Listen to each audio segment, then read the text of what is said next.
The Warchant Wrap is presented by Vitamin Energy. Energy with benefits. Visit vitaminenergy.com, promo code WARCHANTBOGO to buy any item and receive one of equal value for absolutely free. Vitamin Energy is operated by Florida State alums. Shake it and take it, vitaminenergy.com. Warchant TV, Warchant.com. Ira Schoffel, managing editor of Warchant.com, the ultimate Seminoles sports source. Aslan Hajivandi, director of digital media. Cool title, kids. Thumbs up, subscribe, all that good stuff. Nova Southeastern, Davie, Florida, technically, Correct. Ira. All these buses behind us contain the Florida State football team. They still got like 85-ish guys on this team. They're out here to play Georgia, their first bowl practice here in South Florida as they get ready for the game on the 30th against Georgia, the Orange Bowl. Ira, I guess the first thing that kind of stood out to me, other than the cavalcade of cars here, was, I don't know, man, I guess if you paid me $8 million a year, I could still act like everything is okay and normal.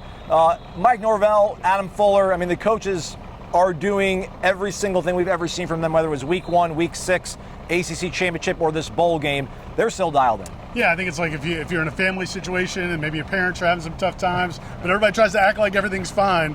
And this is a football team, like you said, they probably have 80-something players, including walk-ons available. Scholarship numbers might be closer to 50-something in that ballpark. But, you know, they're still going to play the game, and Mike Norvell, as the leader of this team, still has to operate as if everything's okay. And, you know, the big news, obviously, was Tate Rodemaker, who was expected to start a quarterback, is not making the trip, is not here. But they do have a new quarterback on the roster. Luke Kroemenhoek, the 4-star talented freshman, is actually practicing this week. Jordan Travis is here as well, watching on his scooter. And so it's kind of a combination of some things feel normal. Like you said, all the buses, the cavalcade of motorcycle officers from the local law enforcement agencies. They got that black SUVs over there for the coaches and support staff. But who's actually going to play in the game is obviously a different story. Kroemenhoek, quarterback of the future, after the reps that we saw? After what we saw, yes, he is the guy. Kroemenhoek in 2024. No, it was good to see him out there. He's obviously, I'm sure there were a lot of nerves going on.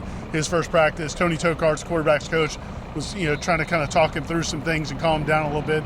It would be a nerve-wracking experience in any situation, and he's not going to play in this game, but he is here practicing, and he's a guy that was finishing high school just a few weeks ago in Savannah, Georgia. So I'm sure there's a lot of emotions going on. Just being here on a bowl trip with a college football team's got to be a lot going on. I literally think he didn't even have a chance to do a walkthrough in Tallahassee. Like when they were going through drills that you'll see in the B-roll that we've played, he's being instructed like this is what we like to do in this drill. So it's getting fed through a fire hose, but physically spun it for those few reps. So things are looking bright on that future. Obviously, huge network of alumni down here. We saw some former players here on the sidelines as Florida State does again practice. We weren't able to see period 3 like we usually do. It's 15 minutes, and then we were straight out of there.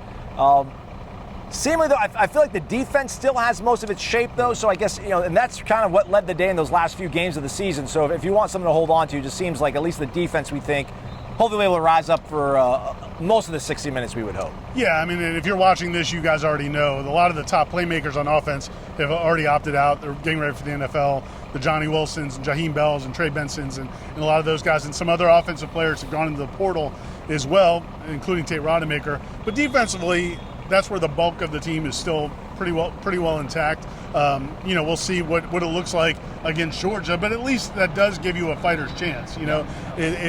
Georgia's offense is good. They've got a couple of great players. We'll see if they all play. But this, you don't have to. You don't have to play if you don't want to. Yeah, if you guys want to sit this out, Bowers and you guys can chill. But it's this defense, I think, with what it's constructed of currently, I think they can keep them in games against most teams they play against. The challenge, obviously, is going to be offensively. All eyes right now are on Brock Glenn, who's now expected to start at quarterback. He's out there as well, obviously, and he's now the grizzled veteran leading those quarterback reps all 4 months of his, I guess going back to the spring. He's been on campus now for almost a full year.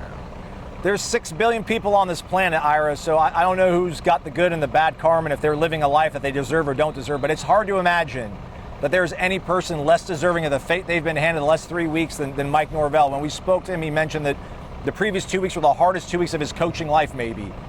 I don't think it stopped. It hasn't gotten a whole lot better. It hasn't. But again, he is putting on the brave face. I mean, the players that are here are energized and going through everything seemingly the way they have.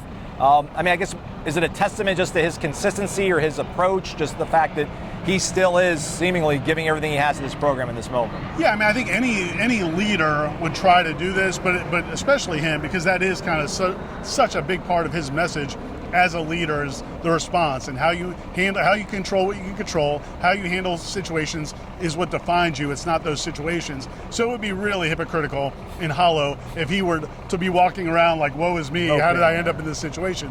But you got to give him credit. I mean, everything, like you said, in a normal practice that we would have seen the week before they played Miami is what we're seeing out there today.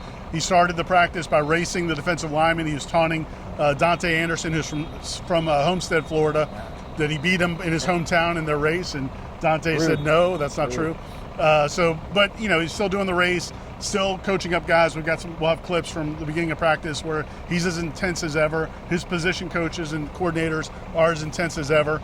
So they're gonna and you wonder if some of these guys will rally around each other and give the best effort they can. I think there's a perception in the fan base and probably in the media that this is a defeated team even going into the game.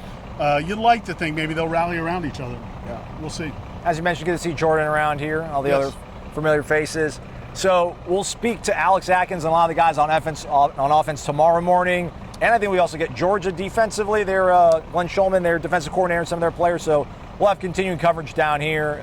Any other things on your mind here, Ira, as we check in with everybody full day one out here in South Florida? Your roots. I think, we might maybe we'll take a tour. He's already bumped into 3 people that he knows somebody and knew somebody. He's the godfather of 305. Maybe we'll take a tour of the 305 later today and see if we come out of that unscathed. But no, I think we just need to take our talents to South Beach, Aslan. Okay. I think that you're going to find us in South Beach the rest of the trip. No, we'll have plenty of coverage.